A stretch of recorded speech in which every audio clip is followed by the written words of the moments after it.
నమస్కారం ASN news కి స్వాగతం. త్వరలో జరగనున్న అసెంబ్లీ పార్లమెంట్ ఎన్నికల్లో మరోసారి వైఎస్ఆర్సీపీ పార్టీ క్లీన్ స్వీప్ చేయబోతుందని జగన్ కు వస్తున్న ఆదరణ చూసి ప్రతిపక్ష పార్టీల వాళ్లు ఓర్వలేక రాళ్లదాడి చేయిస్తున్నారని బాపట్ల పార్లమెంట్ సభ్యులు నందిగాం సురేష్ అన్నారు. అద్దంకి పట్టణంలోని సోమవారం వైఎస్ఆర్సీపీ పార్టీ ఎమ్మెల్యే అభ్యర్థి పానెం హనుమిరెడ్డి నామినేషన్ కార్యక్రమం ఎంతో అట్టహాసంగా జరిగింది. కార్యక్రమానికి ముఖ్య అతిథులుగా ఎంపీ అభ్యర్థి నందిగాం సురేష్, వైసీపీ నాయకులు వైవి భద్రారెడ్డి హాజరయ్యారు. ముందుగా సింగరకొండ శ్రీ లక్ష్మీ నరసింహస్వామి, ప్రసన్నాంజనేయ స్వామి వారిని దర్శించుకుని ప్రత్యేక పూజలు చేయించుకున్నారు. తదుపరి వైసీపీ పార్టీ కార్యాలయం నుండి ర్యాలీగా బయలుదేరి అద్దంకి ఎంఆర్ఓ కార్యాలయానికి చేరుకుని నామినేషన్ వేశారు. నామినేషన్ కార్యక్రమానికి అద్దంకి నియోజకవర్గంలో ఉన్న వైసీపీ పార్టీ నాయకులు, కార్యకర్తలు అధిక సంఖ్యలో తరలివచ్చారు. ఎంపీ నందిగాం సురేష్, ఎమ్మెల్యే అభ్యర్థి హనుమిరెడ్డి అభివాదం చేస్తూ ర్యాలీలో ముందుకు సాగారు. నామినేషన్ అనంతరము మీడియాతో వారు మాట్లాడుతూ నేడు అద్దంకిలో హనుమిరెడ్డి నామినేషన్ కార్యక్రమం ఎంతో కోలాహలంగా జరిగిందని, ర్యాలీలో వేలాది మంది కార్యకర్తలు తరలివచ్చారని, హనుమిరెడ్డి గెలుపుకు ఇదే నిదర్శనమని, 4 కిలోమీటర్ల నుంచి ఎంఆర్ఓ కార్యాలయానికి చేరుకోవడానికి 4-5 గంటల సమయం పట్టిందన్నారు. ఆంధ్రప్రదేశ్ రాష్ట్ర ముఖ్యమంత్రిగా మరోసారి వైఎస్ జగన్మోహన్ రెడ్డిని చూసుకోబోతున్నారని ఎంపీ సురేష్ తెలియజేశారు.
నామినేషన్ వేయడం జరిగింది. కోలాహలం జనసందోహం మధ్య, జన సముద్రం మధ్య అద్దంకి వీధుల్లోకి సముద్రం వచ్చిందా అన్నట్టుగా జనం వచ్చిన తీరు మీరు అందరూ కూడా గమనించారు, చూశారు. ఖచ్చితంగా ఇది ఒక ప్రభంజనం.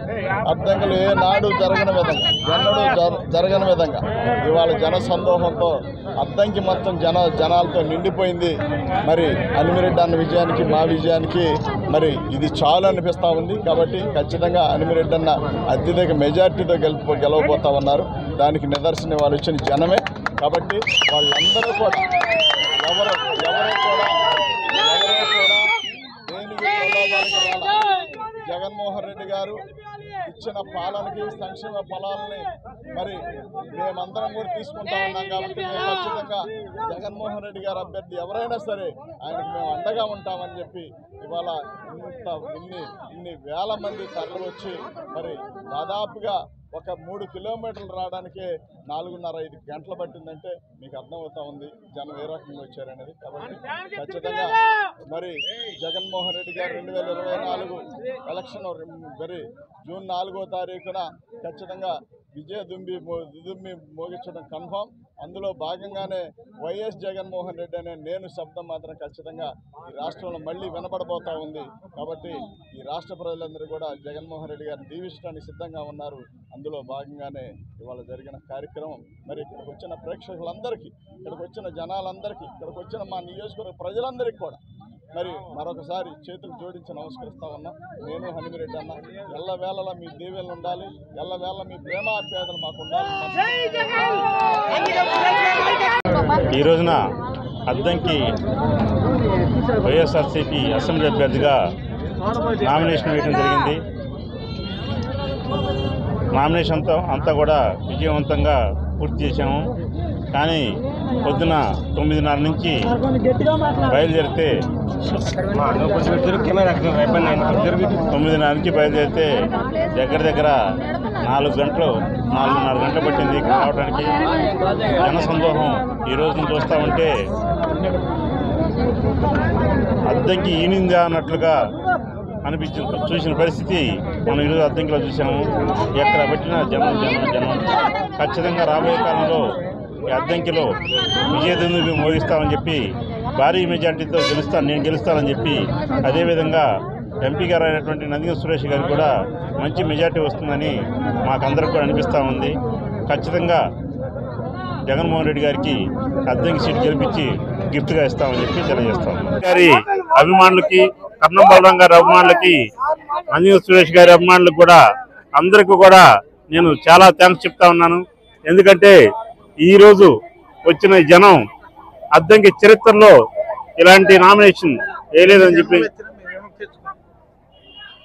ఇలాంటి నామినేషన్ గతంలో ఎవరు కూడా వేయలేదని చెప్పి అందరూ చెప్తా ఉంటుంటే నాకు ఆశ్చర్యం వేస్తూ ఉంది. ఎందుకంటే జగన్మోహన్ రెడ్డి గారికి ఎంత ఆదరణ ఉందా అనిపిస్తూ ఉంది. మీ అందరికి, ప్రతి కార్యకర్తకు కూడా, ప్రతి వైఎస్ఆర్ అభిమానికి కూడా, జగనన్న అభిమానికి కూడా నేను ఒకటే చెప్పదలుచుకున్నా, ఎన్ని జనములు ఎత్తినా నేను ఈ రుణం అద్దంకి ప్రజల రుణం తీర్చుకోలేనని చెప్పి తెలియజేసుకుంటూ సెలవు తీసుకుంటున్నాను.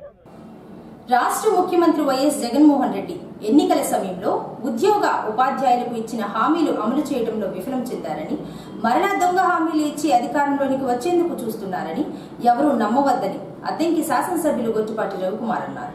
సోమవారం అద్దంకి మండలం తిమ్మాయిపాలెం గ్రామంలో ఎన్నికల ప్రచారంలో రవికుమార్ పాల్గొన్నారు. ముందుగా ఇంటింటికి తిరిగి ఎన్నికల ప్రచారం చేసి సూపర్ 6 పథకాల గురించి వివరించారు. 2019 ఎన్నికల్లో జగన్మోహన్ రెడ్డికి ఓటు వేసి ఎలా నష్టపోయారో గుర్తు చేశారు. గ్రామంలో ఉన్న సమస్యల గురించి అడిగి తెలుసుకున్నారు.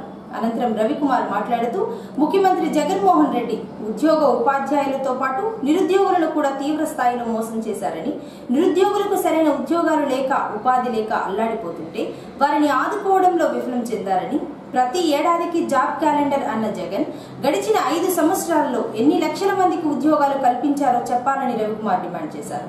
చంద్రబాబు ముఖ్యమంత్రి అయితేనే అందరికీ న్యాయం జరుగుతుందన్నారు.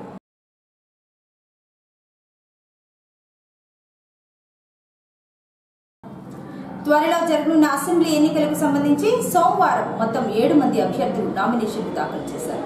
వైఎస్ఆర్సీపీ పార్టీ తరపున పానెం హనుమిరెడ్డి, పానెం ఆదిలక్ష్మి, జైభీం పార్టీ తరపున పులిపాటి హేబేలు, నవోదయం పార్టీ తరపున గుంటుపల్లి గోపి, స్వతంత్ర అభ్యర్థులుగా పాలపర్తి శ్రీనివాసులు, మందా శ్రీనివాసరావు నామినేషన్లు ఆర్ఓ సునీల్ కు అందజేశారు.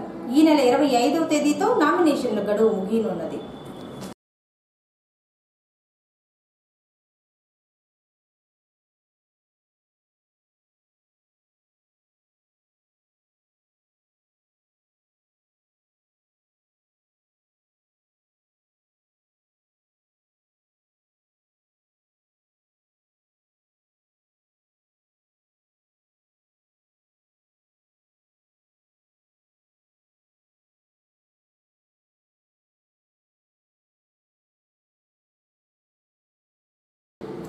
సోమవారం విడుదలైన ఎస్ఎస్సీ ఫలితాల్లో అద్దంకి హోలీ ఫెయిత్ స్కూల్ విద్యార్థులు టౌన్ ఫస్ట్ సాధించి సత్తా చాటారు. కోటపాటి జాహ్నవి 600 మార్కులకు గాను 593 మార్కులు సాధించి టౌన్ ఫస్ట్ నిలిచింది. మొత్తం 85 మంది విద్యార్థులు పరీక్షకు హాజరు కాగా 31 మంది విద్యార్థులు 550 మార్కులు సాధించగా హోలీ ఫెయిత్ స్కూల్ యాజమాన్యం అభినందించింది. అలాగే అద్దంకి శ్రీ చైతన్య స్కూల్లో నిహితకి 600కి 591 మార్కులు, యశస్విని 589, ఇలా 8 మంది విద్యార్థులు మంచి మార్కులు సాధించగా స్కూల్ యాజమాన్యం విద్యార్థులను అభినందించారు. మొత్తం 102 మంది విద్యార్థులు పరీక్షకు హాజరు కాగా 102 మంది విద్యార్థులు ఉత్తీర్ణత సాధించారు. I scored 593 in SSC 2024. As 593 is the top town first of Addanki, I want to thank the Holy Faith management, the teachers and my parents. Whatever I have got the support from the teachers and my parents for making me the best of Addanki. In future I want to join in MPC group and to be a good engineer. If time permits, I want to become a civil servant of India. Thank you. So ఈరోజు ప్రకటించినటువంటి 10వ తరగతి పరీక్షా ఫలితాల్లో శ్రీ చైతన్య విద్యా సంస్థ Addanki branch నందు అత్యుత్తమ ప్రతిభ కనపరిచిన విద్యార్థుల్లో నిహిత 591 మార్కులతో ప్రథమ స్థానంలో నిలిచింది. అదేవిధంగా మొత్తం 102 మంది విద్యార్థులు పరీక్షకు హాజరవగా 100% పాస్ పర్సెంటేజ్తో 102 మంది విద్యార్థులు ఉత్తీర్ణత సాధించడం జరిగింది. అందులో 580 అబోవ్ స్టూడెంట్స్ 9 మంది విద్యార్థులు ఉన్నారు. అలానే 550 అబోవ్ స్టూడెంట్స్ 37 మంది విద్యార్థులు ఉన్నారు. అలానే 550 అబోవ్ సాధించినటువంటి విద్యార్థులు 76 మంది ఉన్నారు. సో ఈ ఘనత సాధించినటువంటి కారణం శ్రీ చైతన్య ప్రోగ్రాము, ఆ టెక్నో కరికులం కావచ్చు, సి బ్యాచ్ ప్రోగ్రాం కావచ్చు. దీనివల్లనే ఈ ప్రోగ్రాం వల్లనే ఈ శ్రీ చైతన్య విద్యార్థులు ఇంత ఘనత సాధించడం జరిగింది. దీనికి సహకారం అందించినటువంటి మేనేజ్మెంట్కి, సెంట్రల్ ఆఫీస్ ప్రోగ్రామ్కి ప్రత్యేకంగా ధన్యవాదాలు. అలానే మమ్మల్ని సపోర్ట్ చేసినటువంటి తల్లిదండ్రులకు ప్రత్యేక ధన్యవాదాలు తెలియజేసుకుంటున్నాం. అలానే మా స్టాఫ్ అందరికి కూడా ప్రత్యేక కృతజ్ఞతలు తెలియజేసుకుంటున్నాం.